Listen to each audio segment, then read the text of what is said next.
नमस्कार, मी सतीश आसाराम मोराट.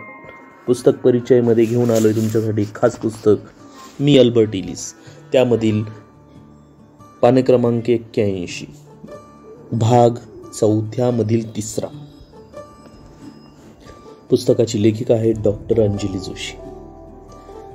स्वतःमध्ये बदल करण्याचा मी दृढ निश्चय केला, असं डॉक्टर अल्बर्ट इलिस म्हणत आहेत. म्हणून अजून एक नवीन उपक्रम हातात घ्यायचंही ठरवलं. तो होता स्वतःला निद्रानाशापासून मुक्त करणं. लहान वयापासून निद्रानाशाचा हा विकार माझ्या मागे लागला होता. रात्रीची केवळ काही तासच मला झोप मिळायची. जी मिळत होती तीही फारशी सुखावह नसायची. निद्रानाशावर बरीच पुस्तकं मी वाचली. त्यातून या विकाराची विस्तृत माहिती मिळाली. निद्रानाशाची कारणं शोधण्याचाही मी प्रयत्न केला. मला आढळून आलं की निद्रानाशाची व्याधी ही केवळ शारीरिक नव्हती, तर ती मानसिकही होती. मला झोप न येण्याचं पहिलं शारीरिक कारण होतं थायरॉइडची कमी पातळी. ती योग्य ठेवण्यासाठी औषधं चालूच होती, पण झोप न येण्याचं पहिल्यापेक्षाही प्रबळ कारण होतं ते म्हणजे निद्रानाशा संबंधी मी करत असलेली चिंता. या चिंतेच्या खोलात जायचं मी ठरवलं. मी नक्की कुठली चिंता करतो हे ते तपासून पाहिलं. दिवसभरात कुठली तरी तापदायक घटना घडायची, त्या घटनेवर मी विचार करत राहायचो. रात्री झोपतानाही ते विचार अस्वस्थ करायचे. मग रात्रभर तळमळायचो. झोप न येण्याची ती सुरुवात असायची. कालांतराने विचारांनी आलेली अस्वस्थता मनातही या देऊन बसायची. इतकंच नव्हे तर अजून एक विचार सतवायचा, तो असा की त्या घटनेबाबत विचार करत राहून आपण उगाचच अख्खी रात्र फुकट घालवली. या विचाराने आणखीनच त्रस्त होऊन जायचो. म्हणजे आधीच्या अस्वस्थतेत नवीन अस्वस्थतेची भर पडायची. परत थोड्या वेळाने असं व्हायचं की एवढे प्रयत्न करूनही झोप कशी येत नाही, असं वाटून अजून एक नवीन अस्वस्थता निर्माण व्हायची. अशी अस्वस्थतेची एकामागून एक आवरण मूळ अस्वस्थतेवर मी चढवत जायचो.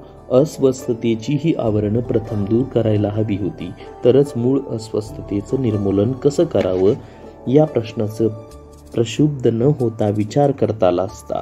माझ्या झोपेच्या सवयीचा मी शांतपणे विचार केला. रोज रात्री 2 वाजेपर्यंत बेचैन होऊन मी तळमळत वेळ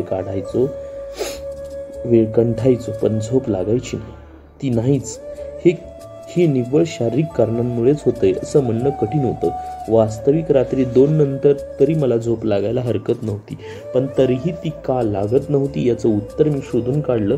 या काळात अजूनही झोप का येत नाही याबाबतचे तर्क कुतर्क मला छळत राहायचे आणि ते उरल्या सुरल्या वेळात झोप लागू द्यायची नाही. मला छळणारा मुख्य विचार असा होता, निद्रानाशाची व्याधी मला होताच कामा नये. मनातल्या या त्रासदायक विचाराचा मी समाचार घ्यायचं ठरवलं. स्वतःला तर्कशुद्ध प्रश्न विचारायला मी सुरुवात केली. एखादी व्याधी मला व्हावी अथवा न व्हावी असं ठरवणारा मी कोण? मला असं तर वाटत नाही ना की मला मुळी कुठलीच व्याधी होता कामा नये. असं वाटायला मी स्वतःला सर्वशक्तिमान, सर्वश्रेष्ठ व इतरांपेक्षा वेगळा समजतो का? या प्रश्नांचा समाचार घेताना एक एक गोष्ट स्पष्ट होत गेली. एखादी व्याधी मला व्हावी अथवा न व्हावी किंवा अमुक एक व्याधी होताच कामा नये हे ठरवणं माझ्या हातात नाही. असं ठरवण्यासाठी कुठलीही विशेष शक्ती मला प्राप्त झालेली नाही. साहजिकच मी सर्वशक्तिमान, सर्वश्रेष्ठ किंवा इतरांपेक्षा वेगळा नसून 4 चौघांसारखा सामान्य माणूस आहे.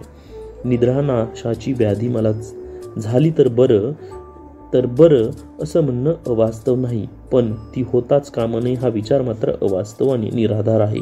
त्यामुळे निर्माण होणाऱ्या मानसिक क्लेशांमुळे निद्रानाशाची समस्या मी आहे त्यापेक्षा गंभीर करत होतो. निद्रानाश असल्यामुळे मला थोडाफार त्रास सहन करावा लागेल, पण त्या त्रासाला आत्मघातकी विचारांमुळे आलेलं गंभीर स्वरूप मात्र मी टाळू शकेन हे मी स्वतःला पटवून दिलं. हळूहळू मूळ समस्येवर चढलेली अस्वस्थतेची आवरणं एकामागून एक बाजूला व्हायला लागली आणि मग मी निद्रानाशाच्या शारीरिक कारणांवर लक्ष केंद्रित करू शकलो. अथक प्रयत्नाने निद्रानाशा संबंधीची आवश्यक मानसिक अस्वस्थता दूर करण्यात मी यश मिळवलं. त्यानंतर चांगली झोप कशी येईल या मूळ प्रश्नावर लक्ष केंद्रित करायला सुरुवात केली. अंथरुणावर पडल्या पडल्या घड्याळाच्या लोलकाकडे लक्ष केंद्रित करून झोपण्याची सवय लावून घेतली. लोलकाकडे घड्याळाचा लोलक एकाच प्रकारची हालचाल करतो. त्या लयबद्ध हालचालींनी झोप येऊ शकते. एवढं करूनही झोप आली नाही तर तरी मला झोप का येत नाही अशी चिंता करणं सोडून दिलं. त्याऐवजी मला आनंद देतील अशा क्रियांची कल्पनाचित्र रंगवायला सुरुवात केली. या वेळात मनातल्या मनात मी कोडं सोडवलं, पुस्तकं वाचायचो, मुलींबरोबर फिरायचं. अशा कल्पनाचित्रांत स्वतःला रममान करण्यात तंत्र मी चांगलंच अवगत केलं आणि निद्रानाशाचं बऱ्याच अंशी उच्चाटन केलं. जॉन्सन सरांनी वर्गात कधीतरी सांगितलेल्या रोमन तत्ववेत्तेचा सेनेकेचा वचनाचा पडतळा मला आला होता. आपल्याला इतर कशाची भीती वाटण्यापेक्षा भीतीचीच भीती वाटत असते. आपल्या मानसिक प्रक्रियांचं किती अचूक निरीक्षण त्याने केलं होतं. अस्वस्थतेमागची मानसिक प्रक्रिया हळूहळू कळत होती. कुठलीही समस्या उभी ठाकली की सर्वप्रथम आपण समस्येबाबत स्वतःला अस्वस्थ करून घेतो. मग आपण असं अस्वस्थ होताच कामा नये असं स्वतःला सांगून आपल्या अस्वस्थतेत आणखीन भर घालतो. त्यामुळे आपली मूळ समस्या अस्वस्थतेच्या विळख्यात अडकून पडते. याला मी नाव दिलं डिस्टर्बन्स अबाउट डिस्टर्बन्स. समस्येवर उपाय करायचा असेल तर प्रथम तिला अस्वस्थतेच्या विळख्यातून मुक्त केलं पाहिजे. त्यानंतर डफिन्स अँड डोनटचं झगमगणारं प्रवेशद्वार दृष्टीपत्तीस आलं. आम्ही सगळेच मित्र नेहमीप्रमाणे झटकन आत घुसलो. कॉलेजच्या बाहेर असलेला हा प्रसिद्ध कॅफे होता.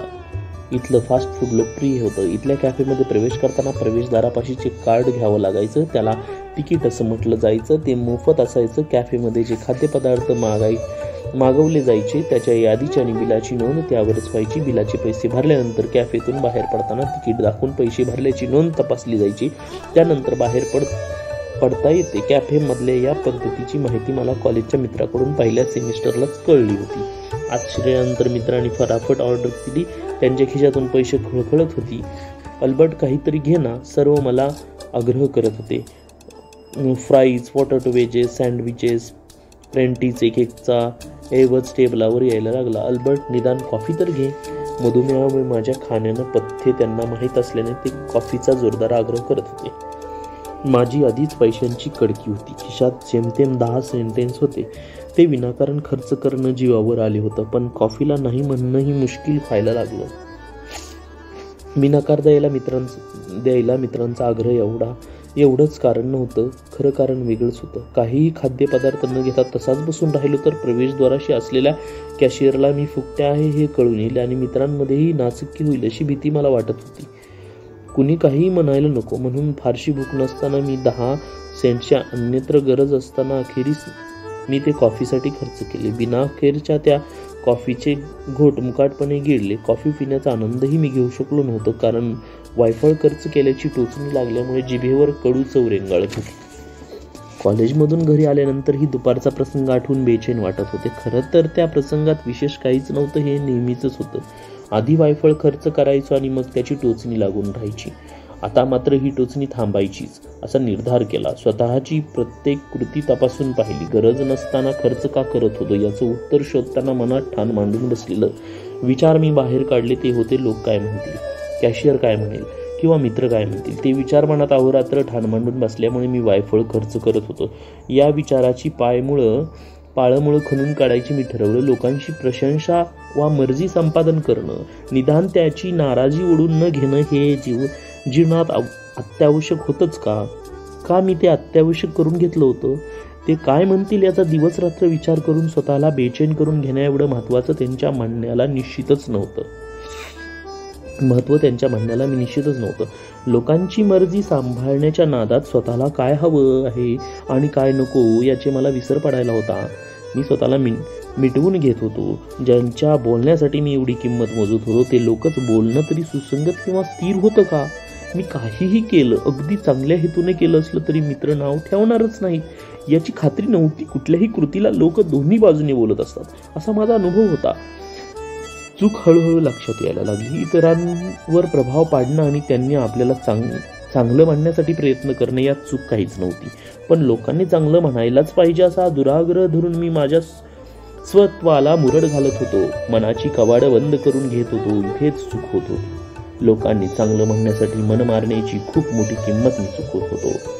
मी जसा आहे तसा नसून वेगळाच कुणीतरी आहे असं दाखवायची धडपड करताना स्वतःशी अप्रामाणिक होत जात होतो. आता याच प्रसंगाकडे मी डोळसपणे पाहायला लागलो. स्वतःला प्रश्न विचारायला मी सुरुवात केली. मी नक्की कशा प्रकारचं वर्तन केलं तर सर्वच्या सर्व लोकांना मी पसंत पडेल? अशा वर्तनाचे काही निकष माझ्या मनात आहेत का? सर्व लोकांची प्रशंसा मी मिळवलीच पाहिजे असं या विश्वातला कुठला नियम सांगतो? सर्वांची मर्जी सांभाळणं खरोखरच शक्य आहे का? मग मी मात्र अशी अवास्तव मागणी स्वतःला लादून मी पूर्ण केलीच पाहिजे का? असे म्हणणं कितपत योग्य आहे? या प्रश्नांची उत्तरं शोधताना मला लक्षात आलं की या सर्वच्या सर्व लोकांना पसंत पडेल असं वर्तन अस्तित्वातच नसतं. अर्थातच अशा वर्तनाचे एक ठाम निकष ठरवणंही शक्य नाही. सर्व लोकांची प्रशंसा मिळवलीच पाहिजे असा विश्वातला कुठलाही नियम सांगत नाही, कारण सर्वांची मर्जी सांभाळणं हे खरोखरच शक्य नाही. त्यामुळे अशी अवास्तव मागणी स्वतःवर लादून ती पूर्ण केलीच पाहिजे हा केवळ माझाच आताही हट्ट आहे. आणि समजा लोकांसमोर माझं वैगुण्य उघड झालं तरी त्यावर मी म्हणजे एक नालायक माणूस आहे असं सिद्ध होऊ शकत नाही. असं झालं तर त्यावरून केवळ एवढंच सिद्ध होईल की मी करत असलेल्या असंख्य कृतीपैकी ती एक विशिष्ट कृती समाधानकारक झाली नाही. पण त्या एका कृतीवरून संपूर्ण व्यक्तिमत्वावर नालायक असा शिक्का मारणं म्हणजे अतिशयोक्ती आहे. समजा लोक माझ्या वैगुण्याला हसले, त्यांनी चिडवलं, टिंगल केली तरी मला वाटतंय तितकी भयानक आपत्ती माझ्यावर कोसळणार नाही. या विचार मंथनातून एक ठाम निर्णय मी मनाशी घेतला. यापुढे वागताना शक्यतो लोक नावं ठेवणार नाही याची मी दक्षता घेईल. पण तरीही समजा त्यांनी नावं ठेवली तरी स्वतःला अस्वस्थ करून घेणार नाही. आणि मी खरोखरच तसं केलं. पुढच्या वेळेला मित्रांबरोबर डकिन्स डोनट मध्ये गेलो असताना प्रवेशद्वारातून बाहेर पडताना रिकामं तिकीट दाखवायची लाज बाळगली नाही. तिथून सही सलामत बाहेर पडलो. माझ्या लक्षात आलं की ज्या गोष्टींचं एवढं अवडंबर मी माजवत होतो मी इतरांच्या दृष्टीने फारच क्षुल्लक गोष्ट होती. माझं रिकामं तिकीट इतरांच्या खिचगणीतही नव्हतं. ना कुणा मित्रांनी त्याबाबत टिंगल केली, ना प्रवेशद्वाराजवळच्या कॅशियरने उपासाचा कटाक्ष टाकला. इतकं मोकळं वाटलं म्हणजे विचारांनीच मी चिंता विनाकारण वाढवली होती. ही अस्वस्थता मीच निर्माण केली होती. प्रत्यक्षात ही गोष्ट किती सोपी होती. हे सर्व सुरळीत झालं तरी विचार इथपर्यंत थांबवायला तयार नव्हते. मी धाडस करून रिकामी तिकीट दाखवलं आणि कुणीही मला नावं नाही ठेवली. पण एक प्रश्न पुन्हा छळत होता आणि तो म्हणजे समजा यातल्या कुणीही मला नाव ठेवली असती तरी स्वतःला अस्वस्थ करून न घेण्या एवढा मी कणखर झालो होतो का? मी स्वतःला तपासून पाहायचं ठरवलं. लोकांच्या देखत न करण्यासारखं एखादं कृत्य जर हातून घडलं आणि तर मला लाजिरवाणं वाटत होतं, कारण अशा वर्तनामुळे मी स्वतःला संपूर्ण कमासल समजत होतो. याचा अर्थ लाज ही भावनाच आत्मघातकी आहे. ही लाजिरवाणं वाटणं तर मला थांबवायचं होतं. स्वतःच्या हातून घडणाऱ्या केवळ कृत्यांचंच मूल्यमापन करायचं, संपूर्ण व्यक्तिमत्वाचं करायचं नाही असं मी स्वतःला पटवून दिलं. जशी मी लाज वाटून घेत होतो तशी मी नाकारू शकत होतो. जोपर्यंत एखाद्या गोष्टीची मी लाज वाटून घेत होतो तोपर्यंत ती गोष्ट टाळतच राहिलो असतो. तिच्याशी उघडपणे मुकाबला करण्यासाठी मी सज्ज झालो. त्यासाठी साहस आणि धोका पत्करायला हवा होता. एक धाडशी योजना मनात जन्माला आली. ज्या गोष्टीची लाज वाटत होती त्या गोष्टी मुद्दाम करायच्या, त्यांना न टाळता त्यांच्याशी प्रत्यक्ष मुकाबला करायचा. फजिती होईल अशी परिस्थिती असली तरी लाज वाटून न घेणं स्वतःला शिकवायचं. सर्वप्रथम मला कुठल्या प्रसंगात लाज वाटते ते शोधून काढलं. नेहमीच्या जीवनातला एक साधासा प्रसंग निवडला. रस्त्यावरून जाताना जर कधी लघवीला जायचं असेल तर मी असे कॅफे शोधायचो की ज्यांनी टॉयलेट्स कॅफेच्या आत नसून बाहेरच्या बाजूला आहेत, म्हणजेच टॉयलेटचा वापर केला किंवा नाही हे इतरांना कळणार नाही. पण असे कॅफे शोधण्यात फार वेळ जायचा. कधी इतर वेळ गेल्यामुळे लघवीची उर्मी दाबून टाकणं असंही हे व्हायचं. कॉलेज रोडवरच बहुतेक कॅफेमध्ये टॉयलेट्स कॅफेच्या आत होती, त्यामुळे प्रवेश करताना तिकीट काढून आत जावं लागायचं. खाद्यपदार्थ न घेता केवळ टॉयलेटचाच वापर केला असेल तर बाहेर येताना रिकामं तिकीट दाखवावं लागायचं. असा प्रसंग मी टाळायचो, कारण फक्त टॉयलेटला जाऊन येणं मला लाजिरवाणं वाटायचं. आता मी मनाशी निश्चित योजना आखली. ज्यांनी टॉयलेट्स कॅफेच्या आत होती अशा कॉलेज रोडवरचे कॅफे मी निवडले. डम्फीज डोनट कॅफे, स्टार बार आणि कॅफे लार्गो ही 3 कॅफे मी या प्रयोगासाठी निवडले. लघवीची निकड असो वा नसो मी तिकीट घेऊन आत जायचो आणि फक्त लघवी करून बाहेर यायचो. प्रवेशद्वाराशी असलेल्या कॅशियरला रिकामं तिकीट दाखवायचो. कॅशियर कधी काहीच म्हणायचं नाही. कधी कॅशियरचा भुवया वक्र व्हायच्या. कधी छदमही हास्य दिसायचं. कॅफे स्टारबकच्या कॅशियरने तर फ्री राईड म्हणून शेराई झाडला. लोकांची टीका हसणं हे माझ्या कृतीला आहे, माझ्या संपूर्ण व्यक्तिमत्वाला नाही हे समजून घ्यायला मी स्वतःला शिकवलं. माझ्या साहसाने आता अजूनही भरारी घेतली. स्वतःवर नवनवीन प्रयोग करण्यासाठी मी सरसावून बसलो. मुद्दाम मूर्खासारखं वागायचं आणि लोकांच्या नकारात्मक प्रतिक्रिया पचवण्याची सवय स्वतःला लावून घ्यायची असं मी ठरवलं. लोकांनी नावं ठेवली, हटाळणी केली, टिंगल केली, झिडकारलं तरी आकाश कोसळलं नाही हे स्वतःला सांगायला सुरुवात केली. हे प्रयोग करताना काही पथ्य पाळणं मला आवश्यक वाटलं. पहिलं पथ्य म्हणजे हे प्रयोग करत असताना सामाजिक नीतिनियमाचं अथवा कायद्याचं उल्लंघन होणार नाही याची दक्षता घ्यायची. दुसरं पथ्य म्हणजे दुसऱ्या माणसाला अपमानकारक वाटेल किंवा तो दुखावला जाईल अशा प्रकारचं वर्तन टाळण्याची खबरदारी घ्यायची. हे प्रयोग निरुपद्रवी असले पाहिजेत असंही स्वतःला बजावलं होतं. या प्रयोगांची 3 ठिकाणं मी निश्चित केली. घरापासून दूर, वर्दळीची, भरवस्तीतली ठिकाणं निवडली. अशा ठिकाणी माझ्या उपस्थितीची फारशी दखल घेतली गेली नसती. नुकतंच बांधलेलं रॉकफेलर सेंटर हे प्रयोगाचं पहिलं ठिकाण होतं. 48 क्रमांकापासून ते 50 क्रमांकापर्यंतच्या स्ट्रीटवर 21 एकराच्या परिसरात पसरलेलं रॉकफेलर सेंटर हे फार मोठं व्यापारी केंद्र नुकतंच सुरू झालं होतं. मोठमोठ्या व्यापाऱ्यांनी इथे सतत वर्दळ असायची. या सेंटरच्या 18 बिल्डिंग्सपैकी मध्यभागी असलेली एक बिल्डिंग मी निवडली. नोव्हेंबर महिन्यातला ऐन दुपार होती. थंडीला सुरुवात झाली असली तरी वातावरण उबदार होतं. 1 वाजायच्या सुमारास इथल्या ऑफिसमध्ये जेवणाची सुट्टी व्हायची. त्या वेळेला मी ठरवलेल्या बिल्डिंगपाशी जाऊन उभा राहिलो. माझ्याकडे असणारा उत्तम कोट मी परिधान केला होता. या बिल्डिंगमधून सुटाबुटात सभ्य दिसणारा माणूस बाहेर आला. चपळाईने त्याच्या मागे जाऊन मी म्हटलं, एक्सक्यूज मी. त्याने वळून प्रश्नार्थक नजरेने पाहिलं. अत्यंत नम्रपणे मी बोलायला सुरुवात केली. अहो, मी आत्ताच मेंटल हॉस्पिटलमधून बाहेर आलोय. कृपया आत्ता कुठला महिना चालू आहे हे सांगू शकाल काय? त्याचे डोळे विस्फारले गेले. नजरेतले भाव झरकन बदलले. काहीच न बोलता तो झपाझप चालायला लागला. तो पुढे गेला तरी वळून माझ्याकडे पाहत होता.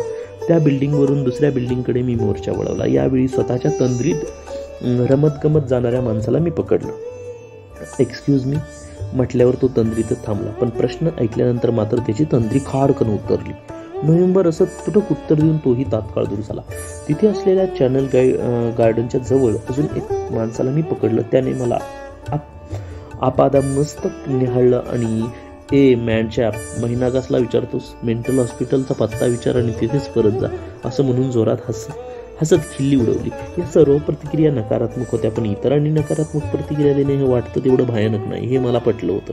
अशा प्रतिक्रिया स्वीकारताना स्वतःला फारसं अस्वस्थ न करण्याचं कसबही मी हळूहळू शिकत होतो. फिफ्थ ॲव्हेन्यूवर नुकतीच बांधलेली एम्पायर स्टेट बिल्डिंग हे प्रयोगाचं दुसरं ठिकाण होतं. 102 मजल्यांची ही गगनचुंबी इमारत नुकतीच तयार झाली होती. या इमारतीच्या 86 आणि 102 क्रमांकाच्या मजल्यावर न्यूयॉर्कचे दर्शन घेण्यासाठी ऑब्झर्वेशन डेक होतं. हे दर्शन घेण्यासाठी मोठ्या संख्येने पर्यटक यायचे. मी सुद्धा तोपर्यंत वरच्या मजल्यावर गेलो नव्हतो. शहराचे दर्शन घेण्यापेक्षा प्रयोग करण्यात मला जास्त रस होता. या बिल्डिंगची लॉब मी नीट पाहून ठेवली. संध्याकाळपासून वातावरणात गारवा जाणवत होता. बर्फ पडायला अवकाश असला तरी थंड वारे वाहत होते. गरम कपडे घालून मी संध्याकाळी 6 वाजता एम्पायर स्टेट बिल्डिंगच्या लॉबीपाशी थांबलो. लॉबीतून बाहेर येणाऱ्या 29 माणसांना मी पकडला. एक्सक्यूज मी आत्ताच मेंटल हॉस्पिटलमधून आणि माझी टेप मी तिघांपुढे वाजवली. यातला एक माणूस गोंधळून जाऊन माझ्याकडे नुसता बघून राहिला. दुसऱ्याने मला नाही माहीत असं म्हणून कटवलं आणि तिसरा तर चक्क घाबरून पळत सुटला. पळताना त्याचा चेहरा मी निरखला. त्याच्या चेहऱ्यावरचे भाव असे होते की गरम कपड्यातली त्याला घाम फुटला असावा. सेंट्रल टर्मिनल हे प्रयोगाचं तिसरं ठिकाण होतं. प्रवाशांची इथे रोजची वर्दळ असायची. या टर्मिनलचं प्रवेशद्वाराने आतला भाग संगमरवरी शिल्पकृतीची आणि दिव्यांनी इतकं सुशोभित केलं होतं की सबवेने जायचं नसलं तरी मुद्दाम तो पाहण्यासाठी अनेक लोक तिथे जायचे. बसण्यासाठी तिथे आसनही ठेवलेली होती. या आसनांच्यावर कुठूनही दिसू शकेल असे टोले देणारे भले मोठे पितळी घड्याळ टांगलेलं होतं. मी 6ला 10 मिनिटं बाकी असताना तिथे पोहोचलो. मनगटावरची घड्याळ बांधलेली होते. 6चे टोले सुरू असताना तिथे बसलेला एक वयस्कर माणसाला मोठ्या आवाजात विचारलं, महाशय किती वाजले? तो क्षणभर स्तंभित झाला. काही न बोलता कपाळाला आठ्या घालून त्याने समोरच्या घड्याळाकडे बोट दाखवलं. मी परत खणखणीत आवाजाचा तोच प्रश्न विचारला. तो ऐकून आजूबाजूचे काही चेहरे माझ्या दिशेने वळले. त्या चेहऱ्यावरचे भाव मी क्षणार्धात टिपले. त्यातल्या काहींनी माझी गंमत वाटत होती. काहींनी माझी चेष्टा करावीची वाटत होती, काहींना सहानुभूती वाटत होती, काहींनी उपहास वाटत होता. तिथून निघत असताना कुणीतरी माझ्याबद्दल काढत असलेली उद्गारही कानावर पडले. ते होते, अरे रे बिचारा, चांगल्या घरातला दिसतोय, तरुण वयातच काय ही दशा.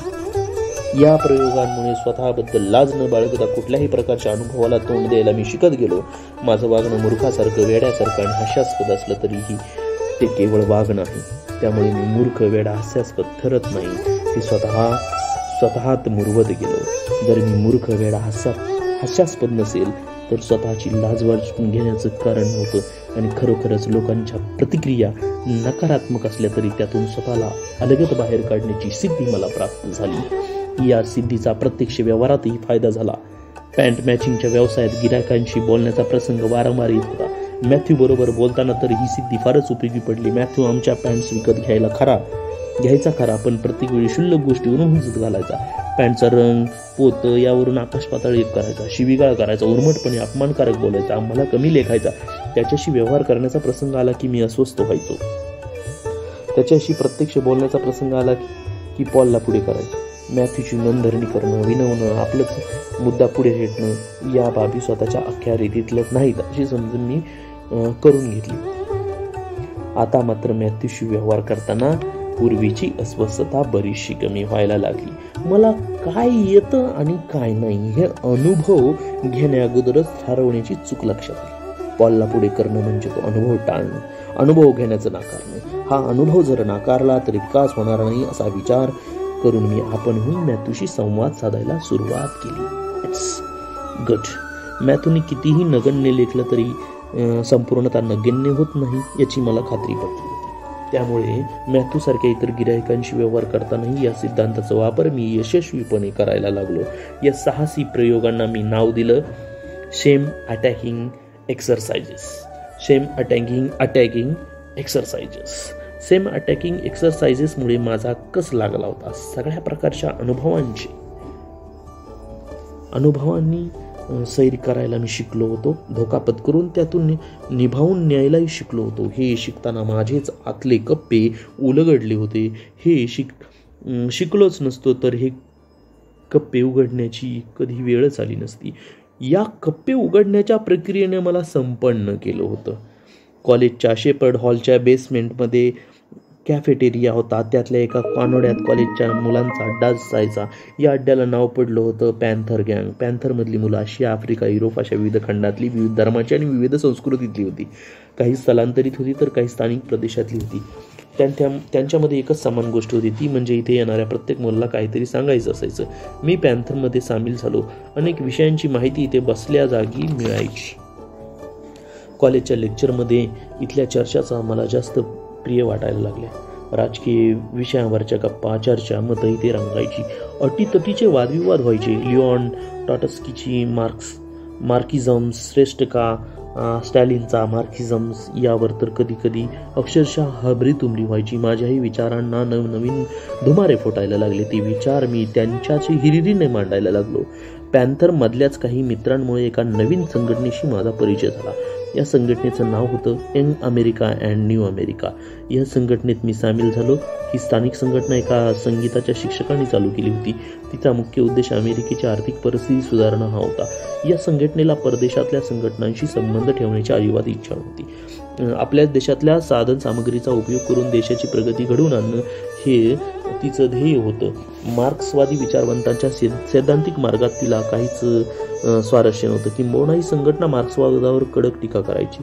या संघटनेला अमेरिकेचा उद्धार करण्यासाठी तात्विक मार्ग नको होता. अधिक व्यवहारी मार्गाचा अवलंब तिला करायचा होता. स्वबळावर देशाचा उद्धार करण्याची कल्पना मला फार रोमहर्षक वाटली. या संघटनेचा मी सक्रिय कार्यकर्ता झालो. तिच्या या प्रतिकारात्मक शाखेचा पगारी संघटक म्हणून कामही करायला लागलो होतो. ते करत असताना स्टेजवर जाऊन भाषण करण्याची वेळ वरचेवर यायला लागली. सबाधीटपणा वाढवण्यासाठी शेम ॲक्टिंग एक्सरसाइजेस मला बराच फायदा झाला. वक्तृत्व कला बऱ्यापैकी साध्य झाली असली तरी स्टेजवर जाऊन अनोळखी श्रोत्यांसमोर बोलण्याचा सबाधीटपणा अजूनही माझ्यात नव्हता. यामागचं मुख्य कारण हेच होतं की बोलताना चुकलो किंवा बोलणं प्रभावी झालं नाही तरी तर लोक टर उडवतील ही चिंता. या चिंतेचा समूळ नायनाट करण्याचा उपक्रम मी हातात घेतला. वक्तृत्वाचं कौशल्य माझ्यात आधीपासूनच होतं, पण सार्वजनिक ठिकाणी बोलताना इतर काय म्हणतील या चिंतेमुळे ते झाकलं गेलं होतं. त्यातून बाहेर येण्यासाठी मी चिंताजनक अनुभवाला आपणहून टक्कर देण्याचं ठरवलं. Sticks and stones might break my bones but words never hurt me, हे मी बोधवाक्य बनवलं. Sticks and stones might break my bones but words never hurt me, हे बोधवाक्य मी बनवलं. काठ्या किंवा दगडांनी आपल्याला दुखापत होऊ शकते, कारण ते प्रत्यक्ष हाडांवरच आघात करू शकतात. पण शब्दांनी दुखापत कशी होईल? ती दुखापत करून घेण्याचा अथवा न घेण्याचं स्वातंत्र्य मला होतं. या स्वातंत्र्याचा वापर करून स्टेजवर जाऊन मुद्दामून भाषण देण्याचा सपाटा मी लावला. या क्रांतिकारी संघटनेने फारसा जोम धरला नाही. लवकरच तिला अस्तित्वही संपुष्टात आलं, पण तरीही लोकांच्या कडवट शब्दांनी स्वतःला अपमानित करून न घेण्याचं कौशल्य मला प्राप्त करून देण्याची मोलाची कामगिरी या संघटनेने केली, यात वादच नाही. पॅन्थर गँग एक वृत्तपत्र चालवायची. ते दर आठवड्यातील निघायचं. त्याचं नाव होतं कॅम्पस. ते विद्यार्थ्यांसाठी लिहिलं जायचं. याच कॅम्पसमध्ये मी काही लेख आणि काही काव्य लिहायला लागलो. या लेखनाची पावती मुलांकडून मिळायला लागली. हळूहळू कॅम्पसचा मुख्य स्तंभ लेखक आणि कवी म्हणून मी काम करायला लागलो.